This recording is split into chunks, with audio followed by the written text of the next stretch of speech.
Fala pessoal, tudo bem com vocês? Aqui é o professor Celso Ramos. Vamos para mais uma aula? Pessoal, essa aula eu separei ela para a gente tentar juntar mais as ideias que a gente já trabalhou em aulas anteriores, tá? A gente vai voltar a falar novamente sobre adaptação, tá? Agora a gente vai falar de adaptação pela seleção natural.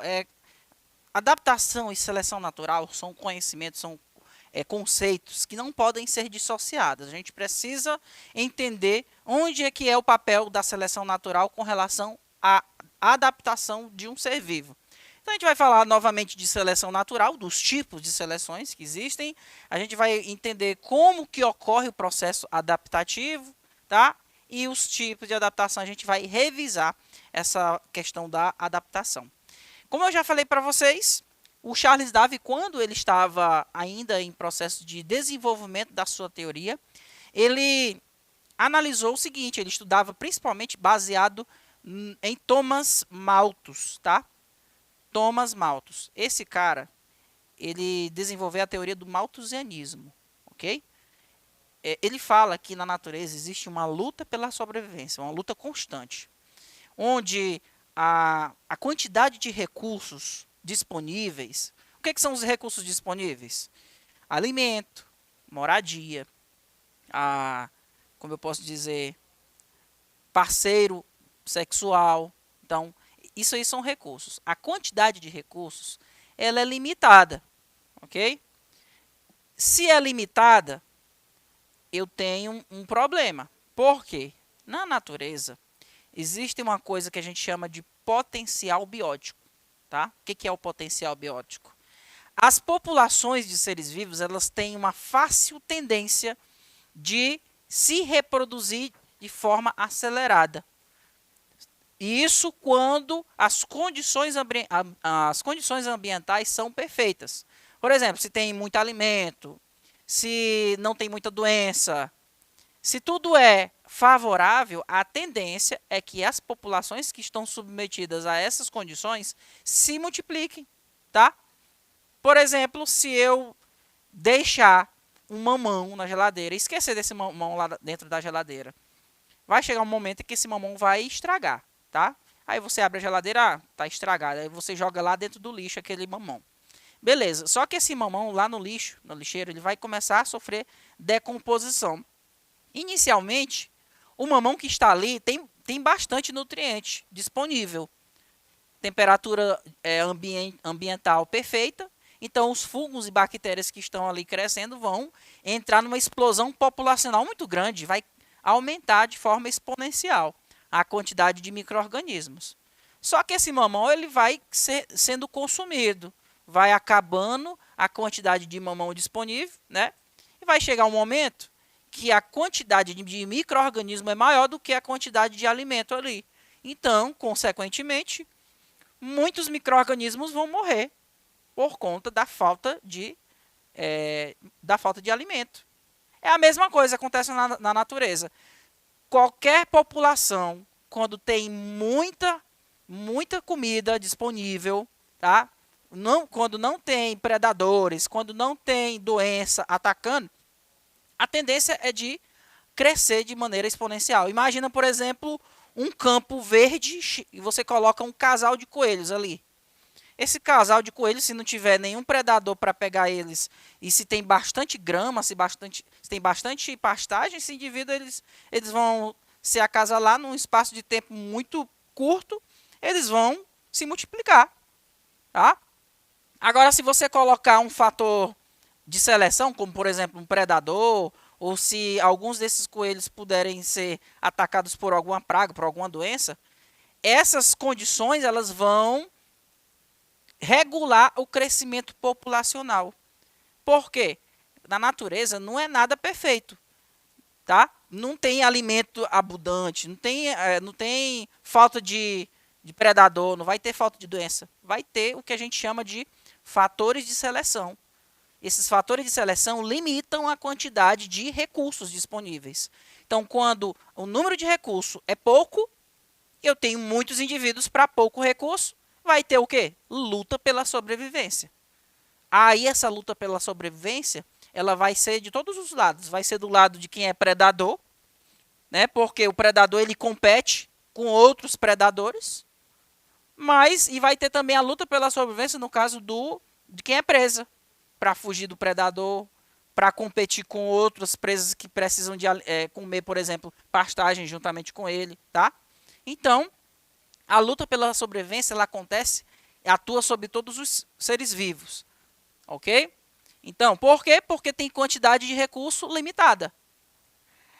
Não apenas a questão da quantidade de recurso que é limitada, mas, por exemplo, tem uma outra questão na seleção natural, que é a conquista de um parceiro sexual, que a gente chama de seleção sexual. Algumas espécies, como eu falei para vocês na aula de seleção natural, muitas espécies apresentam um comportamento de acasalamento, como, por exemplo, uma dança de acasalamento, ou até mesmo um outro tipo de comportamento que não seja dança. Você já ouviu falar no João de Barro? João de Barro é um pássaro que constrói uma casinha de barro. O macho constrói uma casinha de barro, tá? Na fé de que a fêmea vai chegar nessa casinha, vai achar bonita essa casinha e ela vai aceitar se acasalar com ele, tá? Ele ainda corre o risco de ela chegar lá e não gostar da casinha que ele fez e fugir e ir embora, tá? No caso, essa é a maneira como o João de Barro faz a sua seleção sexual, tá? Tem outros mecanismos de acasalamento, mas tudo isso aqui é a luta pela sobrevivência, que é a seleção natural. Agora, as seleções naturais, né, elas têm vários tipos de seleções naturais. Eu falei para vocês que existe a seleção estabilizadora. Na seleção estabilizadora, ela vai selecionar somente os indivíduos que têm os fenótipos medianos. Vamos entender melhor isso. Você sabe que na natureza existe a frequência, a quantidade de indivíduos, a quantidade de tipos de fenótipos, ela vai seguir um padrão, tá? Mais ou menos com esse semelhante ao que vocês estão vendo aqui. Isso aqui é chamado de curva normal, tá? Na matemática, na estatística, a gente vê bastante a curva normal. Você percebe aqui que, nesse caso, ele está dando o exemplo da anemia falciforme, tá? Tem determinadas regiões, tá? Como, por exemplo, regiões onde ocorre malária, pessoas que é homozigoto negativo para anemia falciforme, elas não vão sobreviver, tá? Que são os indivíduos que têm anemia falciforme. E as pessoas que não têm anemia falciforme também existem em menor número. Por quê? Porque elas são mais suscetíveis a pegar malária, tanto quem tem anemia falciforme como quem não tem. Mas as pessoas que são heterozigotos, elas são resistentes à malária, por incrível que pareça. Então, nessas regiões, tá, pode haver, olha só, uma maior quantidade de pessoas, as pessoas com o gene da anemia falciforme, elas podem sobreviver mais, ok? As pessoas que são heterozigotos. Então, tem um fenótipo, aliás, o genótipo que é mediano, tem a característica intermediária.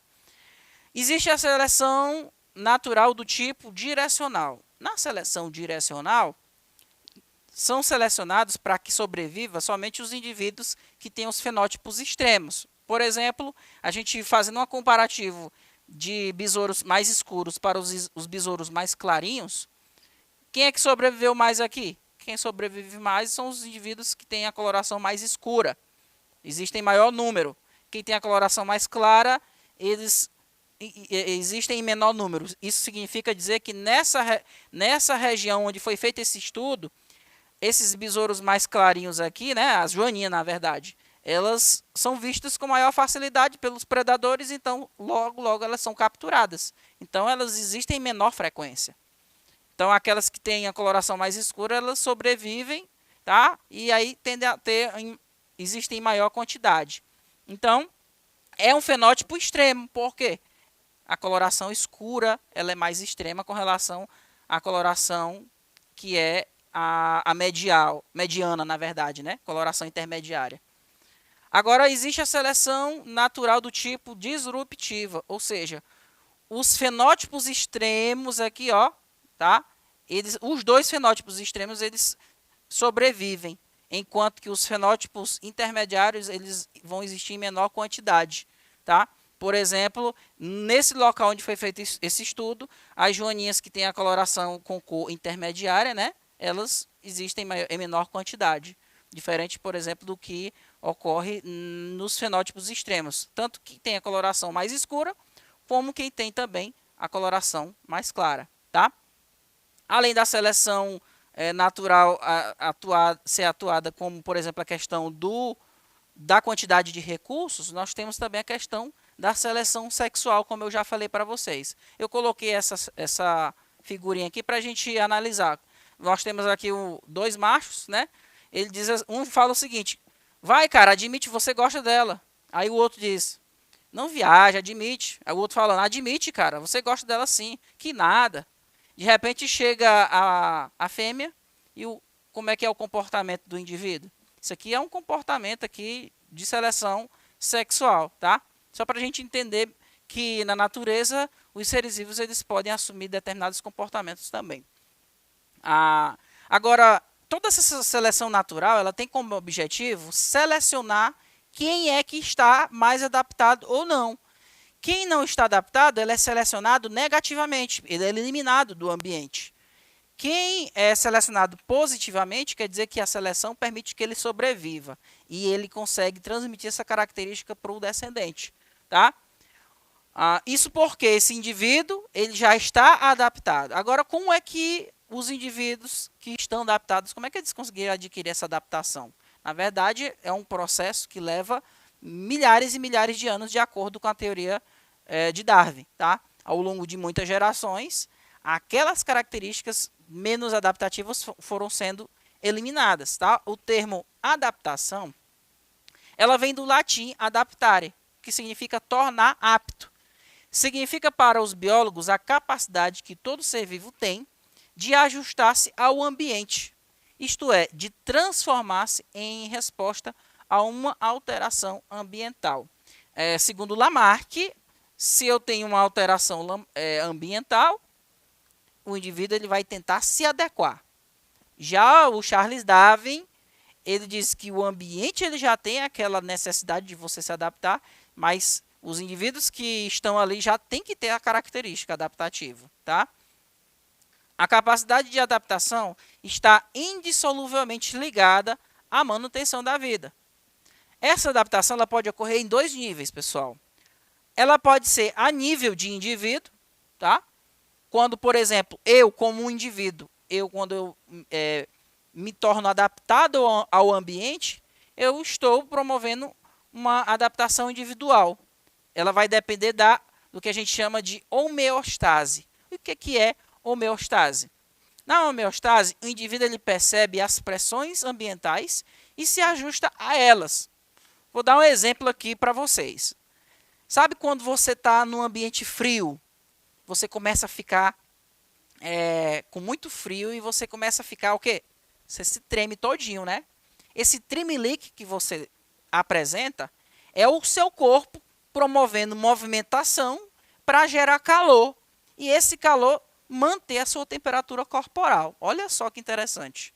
Uma outra situação, que quando você está no frio também, você olha para os seus dedos, as suas extremidades, né? Tá tudo roxo. Tá tipo amarelado roxo. Por quê? Quando você está submetido ao frio intenso, o seu organismo ele diminui a circulação sanguínea nas suas extremidades, como dedos, tá? Por quê? Porque se o sangue ele fica circulando com maior intensidade nos dedos, nas extremidades, você vai perder calor mais fácil. Então, quando você está no frio, o seu organismo ele diminui a circulação sanguínea nas mãos ou nos pés, tá? Também na ponta das orelhas, e vai concentrar todo esse sangue mais na região dos órgãos vitais, como coração, cérebro, tudo isso com o objetivo de segurar, de manter a sua temperatura corporal. Agora vamos imaginar uma outra situação, quando você está numa temperatura maior, mais elevada, no calor. O que você vai sentir? O que você vai apresentar? Sudorese. Você vai começar a transpirar excessivamente, porque, como nós sabemos, a água ela tem a função de regulador térmico. Então, quando o seu corpo está na temperatura maior, então o seu corpo começa a transpirar, essa água absorve a temperatura corporal e, ao evaporar, vai eliminando, diminuindo a sua temperatura. É um mecanismo de homeostase. É uma adaptação que você consegue desenvolver naturalmente, tá? Então, nós temos aqui a adaptação a nível de indivíduo. Mas nós temos também um processo adaptativo a nível de espécie, tá? A adaptação a nível de espécie é uma adaptação chamada de adaptação evolutiva. Por exemplo, uma população se ajusta ao longo de várias gerações. Então, por exemplo, eu tenho uma população de vários indivíduos, alguns estão mais adaptados, outros estão menos adaptados, só que ao longo de muitas gerações, quem não está adaptado vai sendo eliminado, ok? E essa característica de quem não é adaptado vai desaparecendo e até chegar um momento em que as populações das futuras gerações estarão totalmente adaptadas, tá? Isso é graças ao mecanismo de seleção natural. A adaptação, ela é resultante do mecanismo de seleção natural, tá? Como a gente pode ver, por exemplo, nessa figura. A gente tem aqui várias esferas com cores diferentes e tamanhos diferentes para passar nesse funil. Você sabe que esse funil aqui, ele representa o agente seletivo da natureza. Essas esferas com tamanhos diferentes, né, com cores diferentes, elas representam as variabilidades de espécies que são encontradas na natureza. Então, quando o ambiente ele está sendo submetido a um agente seletivo, o que seria um agente seletivo que o ambiente poderia trazer? Poderia ser uma grande seca, né? Poderia ser, sei lá, uma grande enchente, ou um frio muito forte no ambiente, sei lá, uma catástrofe ambiental. Isso é um agente seletivo, tá? Então, esse agente seletivo só vai selecionar quem está adaptado. Então, imagina, por exemplo, uma região que começa a passar por um frio intenso de inverno. Esse frio intenso, que é o inverno, é o agente seletivo. Quem é que consegue se adaptar ao frio? Aqueles animais que têm, sei lá, uma grossa camada de gordura por baixo da pele. Então, esse indivíduo está mais adaptado. É como se ele fosse representado por essas bolinhas de tamanho menor que consegue passar por esse pequeno orifício desse funil.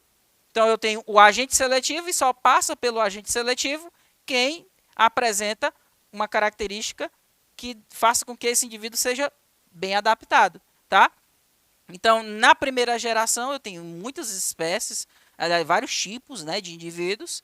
Então, na segunda geração, só vai existir aqueles que estavam adaptados a conseguir passar pelo agente seletivo da primeira geração.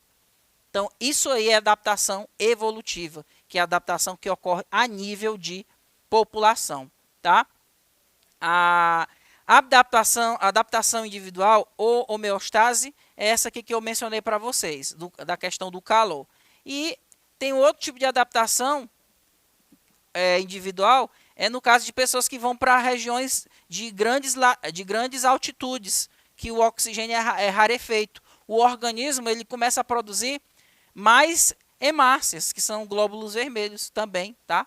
Para poder compensar a baixa quantidade de oxigênio. Então, ele produz mais hemácia para poder ele conseguir absorver oxigênio mais facilmente, tá? Ainda tem também a questão das pessoas que, quando estão em regiões que tem bastante incidência de raios solares, elas vão ter um aumento na quantidade de melanina, tá? A melanina, que é um pigmento que dá cor à pele, aos cabelos, por exemplo. Então, é um tipo de adaptação individual, ok? Essas características que nós podemos ver no corpo dos indivíduos, a gente chama elas de fenótipo, tá? As características externas. As características externas, elas são resultados da ação do fator genético, que é o genótipo, mais o fator ambiental, tá?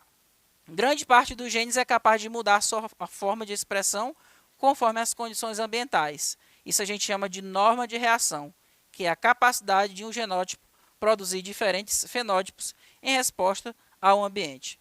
Então, a gente falou aqui do conceito de adaptação, de seleção natural, tá? A gente trabalhou em aulas anteriores os tipos de adaptação, a questão da coloração de aviso, da camuflagem. Então, a gente tentou fazer um apanhado geral desses conceitos Espero que vocês tenham entendido e eu aguardo vocês na próxima aula, pessoal. Até mais. Tchau, tchau.